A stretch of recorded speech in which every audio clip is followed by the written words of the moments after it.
Ladies and gentlemen, comedian Dan St. Paul has appeared throughout the U.S. and abroad. He has opened for such luminary names such as Jerry Seinfeld, Natalie Cole, Dwight Yoakam, just to name a few. Lucky for us, Dan St. Paul calls the Bay Area his home. And when he's not out on the road, you might catch him trying out some new material just across the bay at Comedy Oakland. We're very lucky to have this very funny guy. Ladies and gentlemen, please welcome Dan St. Paul. Don't you want somebody to love? Don't you need somebody to love? Thank you very much. Thank you, Golden Corral. How are you? Excellent, excellent. You know, this is nice. You're in San Francisco. You're at the Hilton. This is so cool. I did one of these a couple of months ago. It was at a Motel 6 in Bakersfield. I don't remember the name of the company. Oh yeah, Hometown Buffet. But this... I do my research. Hey, I know you guys, most of you guys are staying here, so make sure you save all of these little lotions and shampoos and conditioners, because next week is Halloween, and they make great treats for the kids when they come. There you go. I grew up in the city, born and raised here in the city. My parents are from Italy, but now my mom lives down the block. She lives in Millbrae. I see her every Tuesday. We go out for lunch. We go to the same restaurant, because on Tuesdays, kids eat free.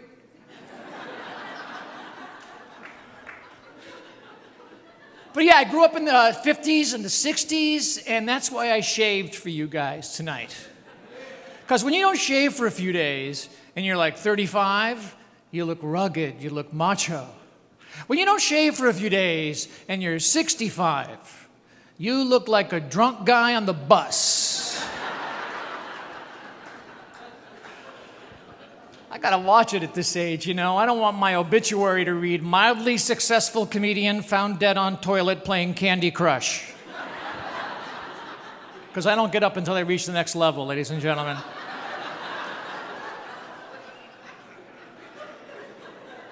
You gotta watch what you say, too, because you lose your filter when you get older, you know? You do. I was doing a show in Florida. The audiences are a little bit older in Florida. They don't use Uber. They call an ambulance just in case.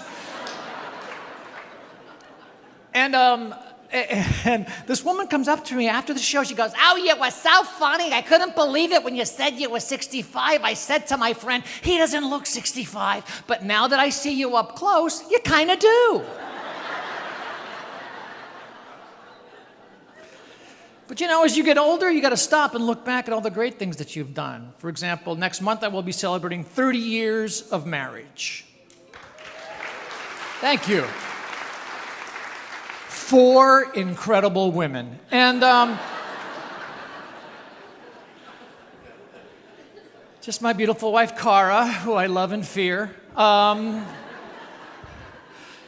People are they wonder. You know, when I was in Florida. The audiences are older, so in the crowd there was a couple that had been married for 63 years, and I asked the gentleman, "Sir, if you can give me some advice to make my marriage last for 63 years, what would that be?" And he was perfect. He waited a beat, and then he went, "Don't die."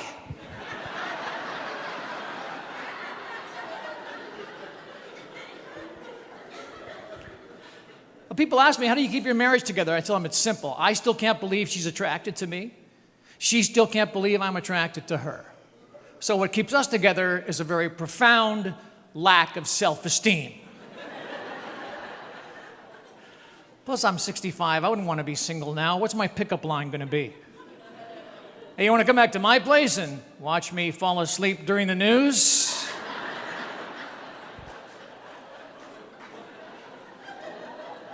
I want to make love to you all night long. I want to.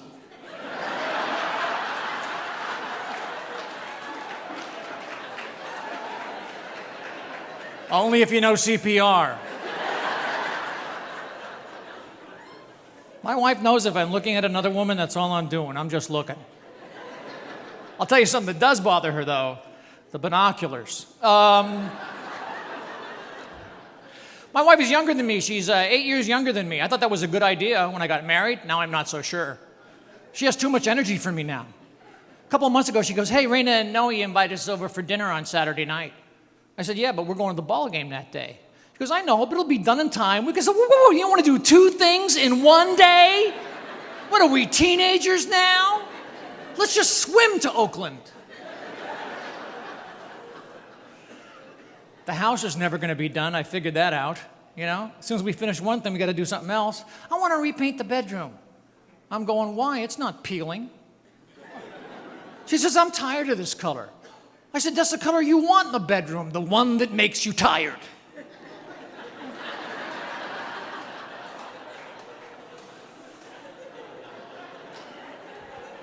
She can cook. She's great at cooking, and I love to eat. You guys are all about food, right?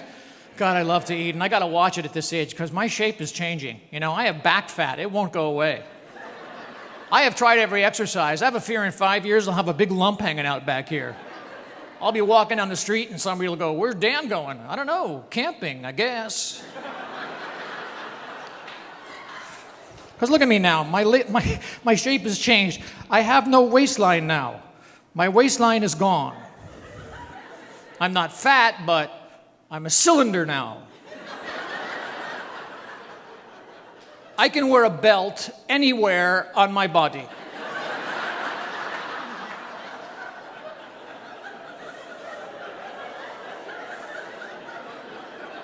If I dress all in white and stand next to my water heater,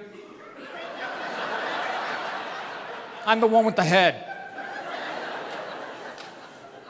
Somebody asked me how much I weighed. I said, I don't know, but to find my area, it's length times pi r square. That's why I hate going to the doctors. They always have that chart on the wall, you know, the one that matches your height to your ideal weight. I got work to do. I have to grow 3 more inches.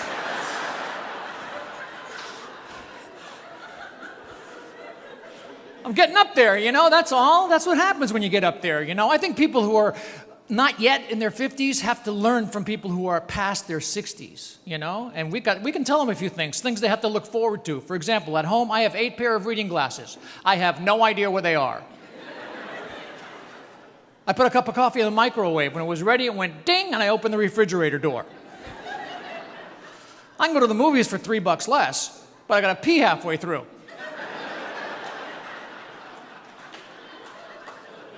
Here's the worst. I took my dog for a walk. He pooped twice, and I was jealous.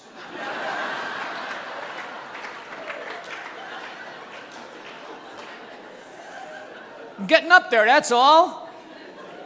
That's all. How many people are with me on this? If the phone rings after 10 p.m., I go, somebody better be dead.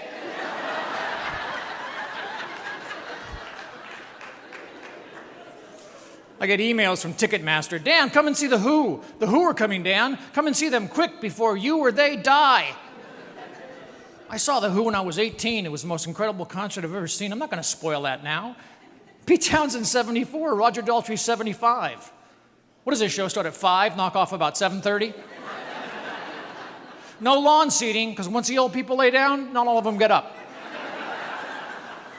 They did stuff from the new album. Who are you? Where am I? I can't find my glasses. When do we eat?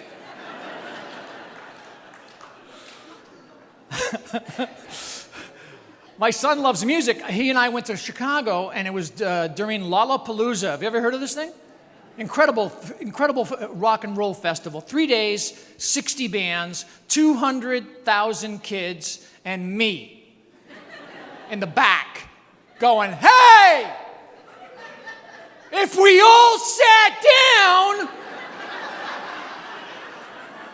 maybe everybody could see.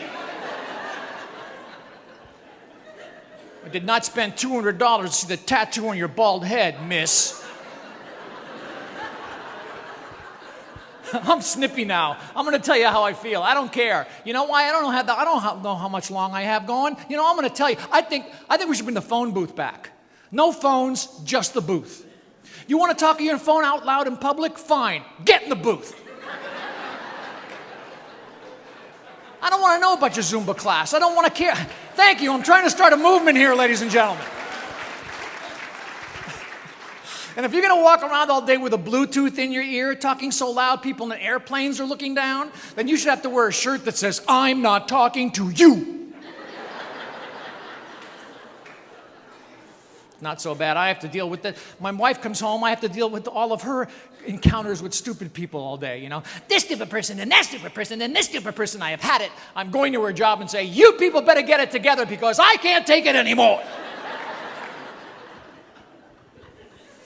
Even my own family, my sister, my middle sister, salt of the earth, adopted 3 kids, wonderful person, but everything she does, she has to brag about it. Like last summer, she's going, I did a half marathon last weekend. I went, wow, quitter. You go home, you're by yourself, you're at your computer now. See, you're by yourself, there's no stupid people, but you can't help yourself. You go on the computer, you read a news article, you scroll down to the comments. Guess what? That's where all the stupid people meet every day. That's where you hear stuff like, I could kill a man with a rolling pin. Are you going to ban those too? Well, of course not, sir. I'm a member of the NRPA, the National Rolling Pin Association. You want my melon baller, you'll have to pry it from my cold, dead, sticky hand. The night they legalized same-sex marriage, that night on TV, parades of stupid people. There was a preacher, you know, you let 2 people of the same sex get married. Why, what's to stop a man from marrying a sheep? I'm going to go shepherds.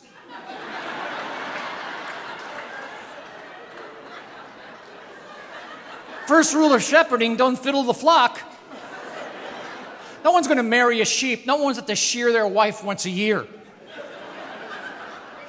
God forbid you show up in the in-laws' house wearing a wool sweater, all hell breaks loose. But the stupidest people to me are the ones that bother me at night. The ones that call me on my phone trying to sell me something. Telephone solicitors, don't you hate them? The government has a do not call list, .gov. Have you tried that? Is that working out for you? Doesn't work, does it?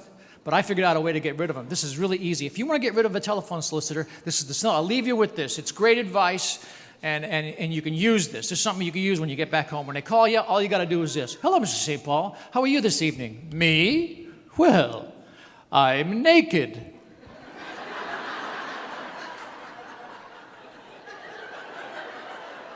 I was waiting for your call. Thank you very much, folks. Congratulations. Don't you